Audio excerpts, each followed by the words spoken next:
अभी जब आई क्या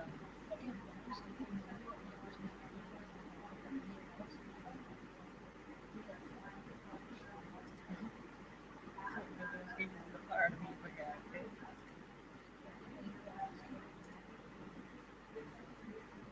अच्छा सेकंड जान इतनी तू ना लेना इतनी ना और गल करना चुप कर जा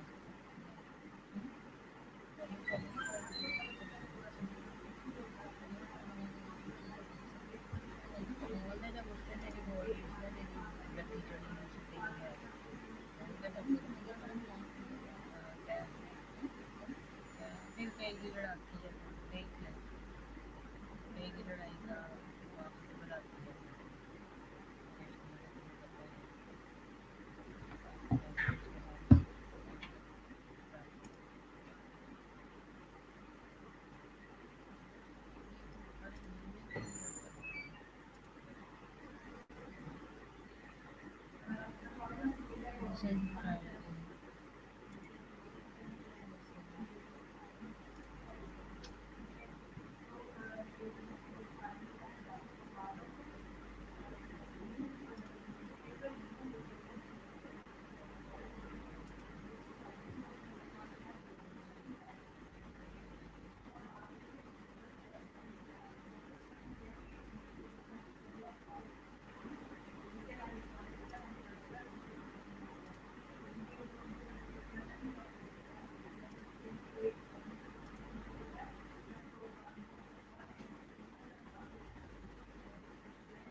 क्लास आवाज आ रही है आपको?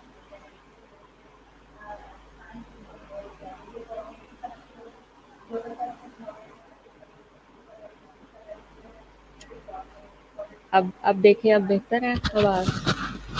अब बेहतर है आवाज? देखें, अब बताएं।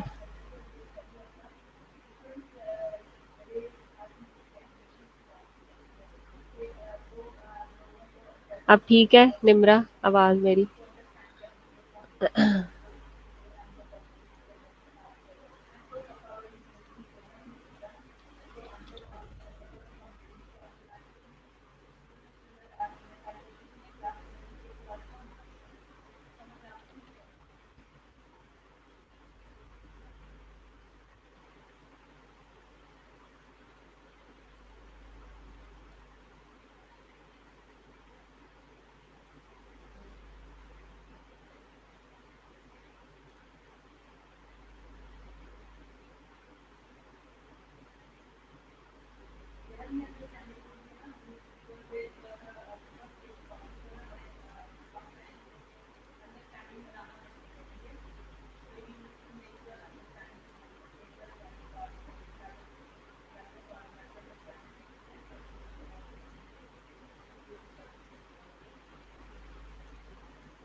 हाँ जी, क्लास आवाज़ आ रही है मेरी आप लोगों को? हेलो, आप लोग मुझे सुन सकते हैं? समर, महानूर, अनीला, आवाज़ क्लियर है मेरी? मुझे मैसेज करके बताएं ताकि मैं आगे कंटिन्यू करूं।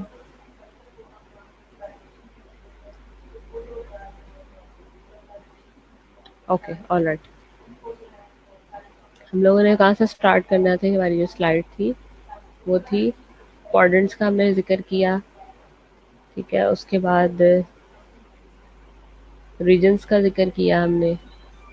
रीजन्स मैंने आप लोगों को बताए, हेल्थ हिस्ट्री के बारे में बताया, ठीक है। करंट हेल्थ स्टेटस के बारे में, जैसे कि मैंने आपको बताया कि वो किसी किस्म की कोई मेडिसिन तो नहीं ले रहा, उसको किसी फूड से तो नहीं allergy.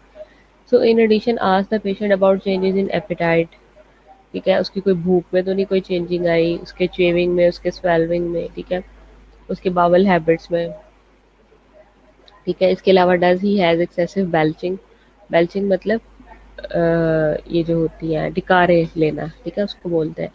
Has he noticed a change in colour, amount, frequency and appearance of his stool, ठीक है। इसके अंदर तो किसी किस्म की कोई चेंज नहीं आई। Has he ever been blood in stool, ठीक है, स्टूल के अंदर कोई खास किस्म का ब्लड तो नहीं उसको आ रहा। उसके बाद ट्रैवल प्लान्स के बारे में हमने बात की थी कि उसने कोई ट्रैवलिंग अगर की है आउटसाइड रिसेंटली, जिसकी वजह से डायरिया सस्पेक्ट किया जा सकता है, तो उसको डायरिया हो सकता है, हेपेटाइटिस हो सकता है, कोई भी पैरासिटिक इन्फेक्शन हो सकती है, कोई भी वो कंटामिनेटेड फूड या वाटर उसको इंजेस्ट कर ले, उससे उसको प्रॉब्लम हो सकती है।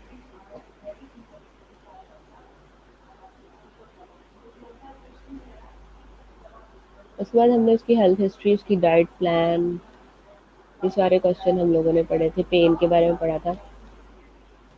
आगे हमने पढ़ना है patterns and mechanism of the abdominal pain, ठीक है। एब्डोमिनल पेन जब होती है, पेट का दर्द जब होता है, तो उसके डिफरेंट पैटर्न्स है, उसके डिफरेंट मैकेनिज्म है, ठीक है। तो by be familiar with three broad categories. सबसे विसरल पेन, विसरा क्या होता है? विसरा हम लोग कहते हैं बेसिकली ऑर्गन। विसरा किसको कहते हैं? विसरा हम लोग कहते हैं ऑर्गन को। और विसरल पेन मतलब organ, organic. So visceral pain occurs when the hollow abdominal organs such as the intestine or the biliary tree contract, usually forcefully, or are the distended or stressed. या तो वो distended होता है या stressed होता है आपका जो abdominal organ होता है, ठीक है। May be difficulty to localize, उसको लोकलाइज करना डिफिकल्ट होता है, ठीक है। वो वेरी करता है आपकी क्वालिटी के अंदर। बिल्कुल, ऑर्गन विसरा को कहते हैं, ठीक है। वेरी करता है वो क्वालिटी में। मे बी नैविंग, नैविंग मतलब डल कांस्टेंट पेन जो होती है। बर्निंग हो सकती है, क्रैम्पिंग हो सकती है, और एचिंग हो सकती है। आगे आ जाता है पेराइटल पेन। विसरल पेन मतलब ऑर्गेनिक पेन, और parietal pain from inflammation of the parietal peritoneum. Peritoneum की जैसे आपको पता है कि टाइप्स होती है, और उनमें से एक विसरल पेरिटोनियम के बाद जो नेक्स्ट टाइप है वो आ जाती है पेराइटल पेरिटोनियम।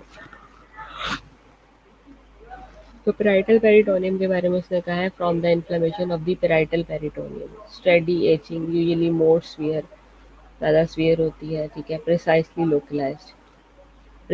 लोकलाइज्ड होती है वो।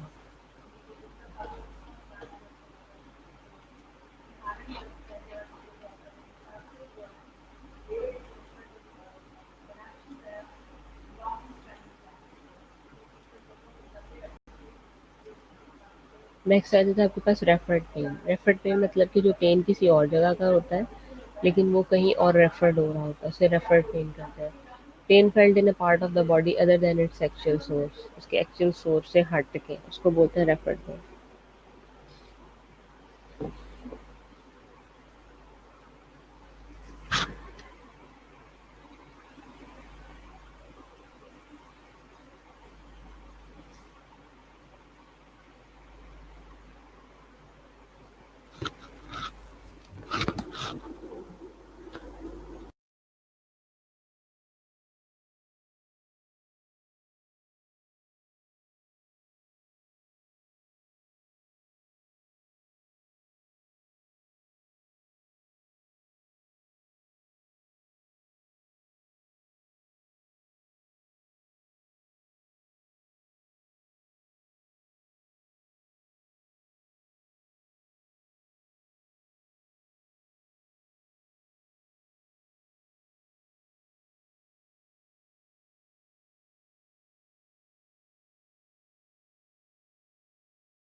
Pain of the duodenal or the pancreatic origin may be referred to back pain from the biliary tree to the right shoulder or the right posterior chest.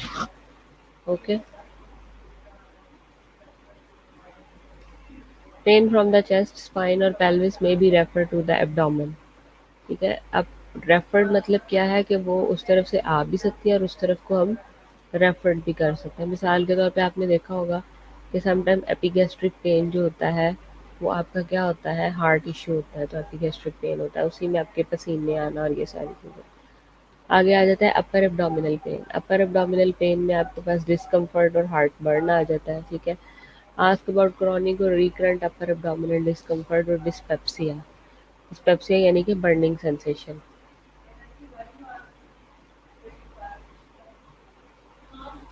Related symptoms include bloating, nausea, upper abdominal fullness, and heartburn. Find out just what your patient means.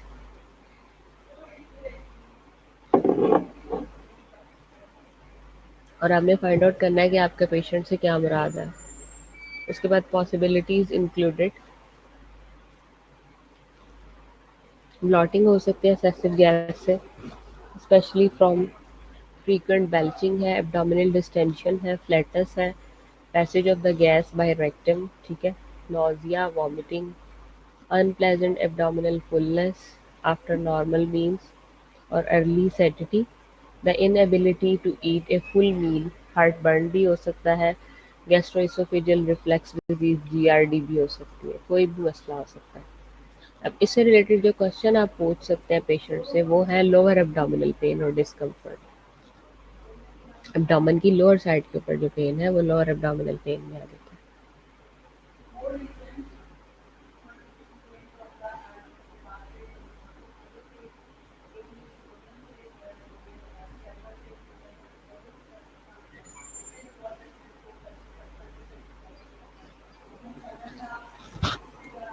Is chronic, is there change in the bowel habits, altering diarrhea and constipation?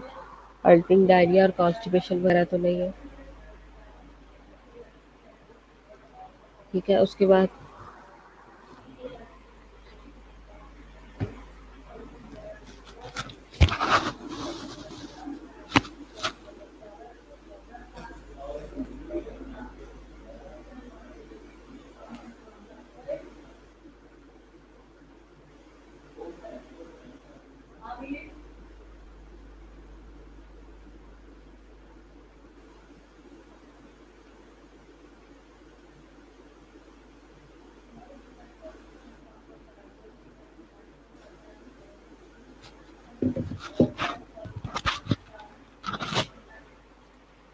Colon cancer, irritable bowel syndrome.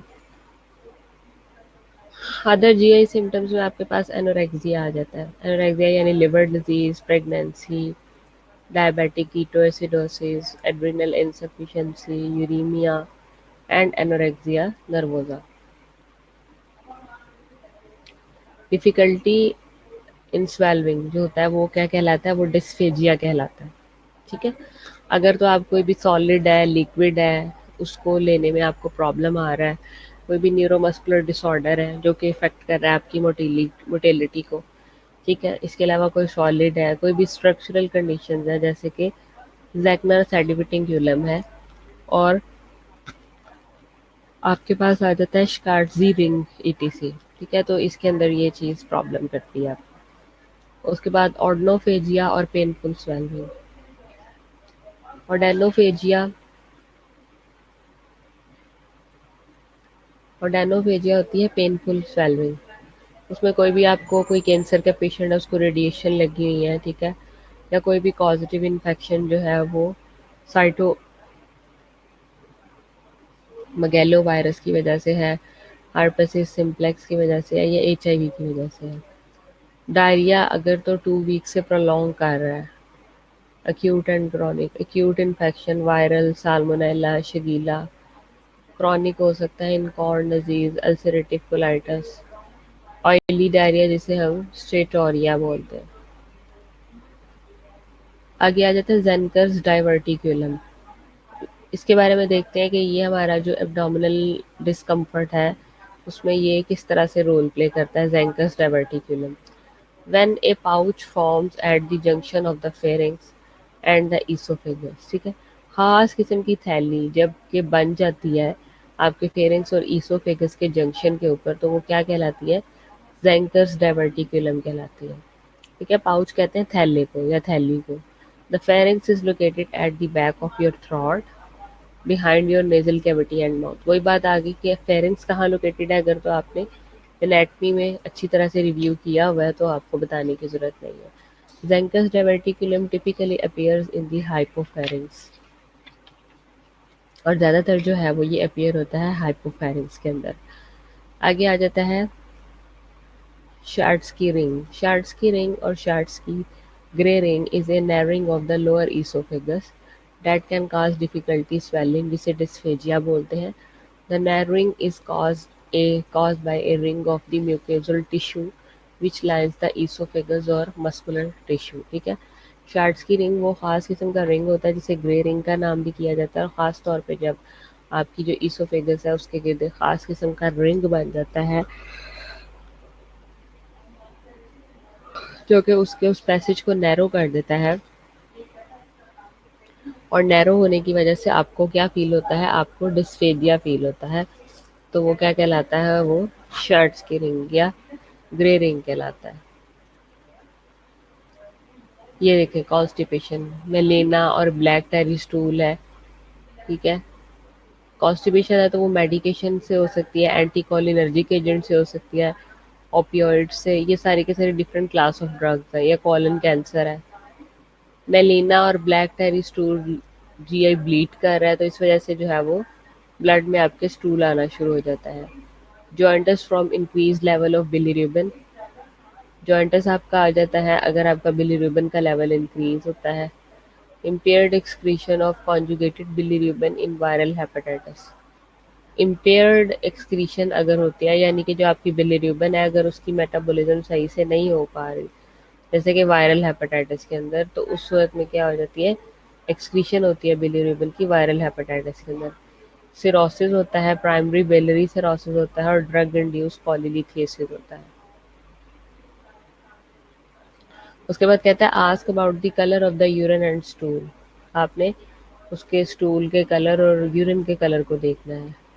Dark urine from increase conjugated bilirubin excreted in urine, ठीक है, dark urine जो है वो conjugated bilirubin के अंदर excrete होता है। Clay coloured stool when excretion of bilirubin into intestine is obstructed, और ख़ास तौर पे एक्सक्रीशन जब बिलीरुबिन की ऑब्स्ट्रक्टेड हो इंटेस्टाइन में तो उस टाइम पे कौन सा कलर होगा, क्ले कलर्ड होगा। ये आपने एज इट इज़ याद रखना है। आगे आ जाता है urinary tract. Ask about pain and urination, कि किसी किस्म की कोई पेन या आपको कोई यूरिनेशन में प्रॉब्लम तो नहीं होती। Usually a burning sensation sometime term as dysuria, also refers to difficulty voiding. Bladder infection की वजह से भी हो सकता है, also consider bladder stone, foreign bodies, tumour, acute prostatitis. In women, internal burning in urethritis, external burning in vulvovaginitis.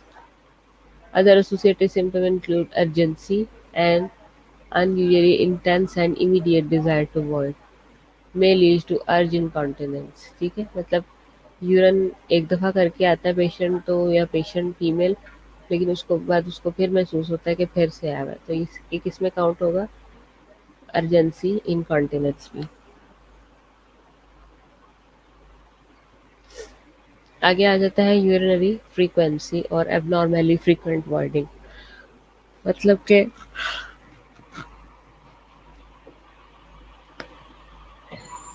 आपकी वो voiding check करते हैं कि वो एबनॉर्मली है या फिर वो नॉर्मली है। टोटल जो है वो कितना यूरिन, कितने एमएल जो है वो आपका आउटपुट आ रहा है, आप उसके पेशेंट के जो साथ, जो बेड के साथ जो उसका यूरिन बैग है, आप उसके साथ जो है वो अटैच फ्लूइड के साथ आप उसको देख लेते हो। फीवर देखते हो, उसकी वजह से हो तो नहीं हो रहा, चिल, सर्दी लगना, कपकपी तारी होना, या फिर यूरिन के अंदर ब्लड आना, इस किस्म की सिम्टम्स जो है वो इसमें शामिल होती हैं।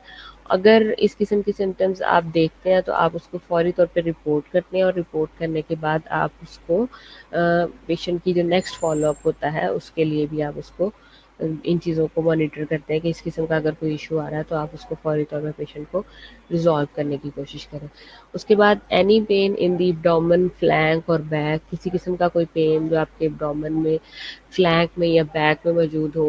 असेस एनी पॉलीयूरिया या significant increase in 24 hour urine volume, या फिर आप 24 आवर यूरिन वॉल्यूम को देखते हो जो कि डायबिटीज़ मिलाइटस में या डायबिटीज़ इंसिपिडस में आप देखते हो। नॉक्चूरिया देखते हो, urinary frequency at night, urinary frequency जो आप नाइट पे देखते हो उसमें आपकी ब्लैडर ऑब्स्ट्रक्शन भी हो सकती है। उसके बाद यूरिनरी इनकॉन्टिनेंस में आपका इनवॉलंटरी लॉस ऑफ यूरिन भी हो सकता है, यानी कि आपका खुद पे जो है वो ब्लैडर के मसल्स पे कंट्रोल नहीं है और आपका इनवॉलंटरी लॉस हो रहा है। इसके अलावा कफिंग से, स्नीजिंग से, पोजीशन चेंज करने से, लिफ्टिंग से, ठीक है, उसमें स्ट्रेस इनकॉन्टिनेंस आ जाता है, पुअर यूरिथ्रल स्फिंक्टर टोन आ जाती है, and from urge to void, और आप क्या करना चाहते हो, आप अर्ज टू वाइड करना चाहते हो। अर्ज इनकॉन्टिनेंस डिस्ट्रक्शन, अर्ज इनकॉन्टिनेंस डिस्ट्रक्शन जो होती है, डिस्ट्रक्टर्स ओवर एक्टिविटी, ये ट्रेशर मसल्स की ओवर एक्टिविटी करने की वजह से लाक होती है। Ask a Asking a past history to determine if your patient's problem is new or recurring. Ask about the past GI illness. आप पास GI illness के बारे में बात करते हैं, जैसे अल्सर है, लिवर है, पेंक्रियाज है, गाल ब्लैडर डिजीज है, इन्फ्लेमेटरी बाउल डिजीज है, रेक्टल एंड GI ब्लीडिंग है, हाइटल हर्निया है, आपका इरिटेबल बाउल सिंड्रोम है, डाइवर्टिकुलाइटिस है, गैस्ट्रो इसोफेगल रिफ्लक्स डिजीज और कैंसर है। ये सारी की सारी वो डिजीज है जो कि आप सेकेंड ईयर में ही पैथोफिजियोलॉजी में भी पढ़ोगे, ठीक है। लिहाजा इनको हेल्थ असेसमेंट में एज इट इज़ याद करें, और इनकी जो पैथोफिजियोलॉजी है वो आपको पैथोफिजियोलॉजी के सब्जेक्ट में पढ़ाई जाएगी, लिहाजा इनको अभी से याद करने की कोशिश करें ताकि आपको किसी किस्म की कोई आगे नेम्स की वजह से कोई मुश्किल महसूस ना आए, ठीक है। Also ask if he has had abdominal surgery or trauma accident, अगर या ब्लड ट्रांसफ्यूजन, अगर इस किस्म की भी कोई हिस्ट्री है तो वो भी आपने देखनी है। पास्ट हेल्थ हिस्ट्री में आपने क्या देखना है, जो क्वेश्चन करना है, आपने पूछना है have you ever had any of the following gastrointestinal disorder, ठीक है। कौन कौन सा आपको कभी जिंदगी में पहले इस किस्म का कोई गैस्ट्रोइंटेस्टाइनल डिसऑर्डर रहा है, जैसे कि अल्सर है, गैस्ट्रोइसोफेजियल रिफ्लक्स है, इन्फ्लेमेटरी और ऑब्स्ट्रक्टिव बाउल डिजीज है, ठीक है, पेंक्रियाटाइटिस है, गॉल ब्लैडर है, लिवर डिजीज है, डाइवर्टिकुलाइटिस है या अपेंडिसाइटिस है। आपने उनसे पूछना है कि अगर इस किस्म का कोई मसला आपको प्रीवियसली रहा है तो आप हमें बताएं, ठीक है। Presenting the client with the list of the more common disorder, और आपने क्लाइंट की मोर कॉमन डिसऑर्डर्स को देखना है। May help the client to identify any that he or has had, ठीक है। Have you had any urinary tract disease such as infection, kidney disease और nephritis और किडनी स्टोन, इस किस्म का कोई इशू नहीं है। यूरिनरी ट्रैक्ट इन्फेक्शन में बिकम रिकरेंट, वो रिकरेंट भी हो सकता है, क्रॉनिक भी हो सकता है। Moreover resistance to drug use to treat infection must B evaluated, और ख़ास किस्म की ड्रग से रेजिस्टेंस जो है वो आपने एवेल्युएट करनी है। क्रॉनिक किडनी इन्फ्लामेशन देखनी है जो कि परमानेंट किडनी डैमेज भी करवा सकती है। Have you ever had viral hepatitis A, B और C, have you ever been expose to viral hepatitis, किसी किस्म का कोई वायरल हेपेटाइटिस तो नहीं है। मिसाल के तौर पर स्कूल हेल्थ केयर में देख लेंगे, पर्सनल में इंक्रीज रिस्क है हेपेटाइटिस वायरस, बच्चों को पानी पीने से हो रहा है हेपेटाइटिस ई और जी जो कि सडन लिवर डैमेज और लिवर सिरोसिस का बायस बनता है। Have you ever had abdominal surgery और ट्रॉमा, मिसाल के तौर मैंने पहले भी कहा था कि जब भी आपने एब्डोमेन की असेसमेंट करनी है तो आपने उससे पूछना है कि किसी किस्म की कोई पहले कोई सर्जरी तो नहीं है एब्डोमिनल रिलेटेड, उसके क्वाड्रेंट और रीजन में इसको डिवाइड करके। व्हाट प्रिस्क्रिप्शन और over the counter medication do you take, और किस किस्म की मेडिसिन है जो कि आप ले रहे हैं। आइबुप्रोफेन है, एस्प्रिन है, स्टीरॉइड है, ठीक है, बीटा ब्लॉकर्स है, हिस्टामीन है। ओवर यूज ऑफ लेक्सेटिव में डिक्रीज इंटेस्टाइनल टोन, ठीक है, ज़्यादा लेक्सेटिव यूज़ करने से जो है वो इंटेस्टाइनल टोन चेंज हो जाती है और फिर वो क्रॉनिक कॉन्स्टिपेशन बन जाती है, लिहाजा ज़्यादा लेक्सेटिव भी आपने यूज़ नहीं करना। आस्किंग अबाउट फैमिली हेल्थ हम नेक्स्ट पढ़ेंगे, अभी आज के लिए इतना काफ़ी है। मुझे अटेंडेंस दे दें इस क्लास के लिए प्लीज़।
ठीक है, इसके बाद हम जो आपकी फैमिली हेल्थ हिस्ट्री है, वो हम फैमिली हेल्थ हिस्ट्री के बारे में अगर बात करें, जब हम उसकी फैमिली की हिस्ट्री के बारे में बात करेंगे तो तब भी हम अल्सरेटिव कोलाइटिस, कोल्सरेटिव cancer, peptic ulcer, gastric cancer, alcoholism, Crohn disease, उन सारी की सारी डिजीज के बारे में बात करेंगे जो कि हमने पहले एक इंडिविजुअल के अंदर की थी।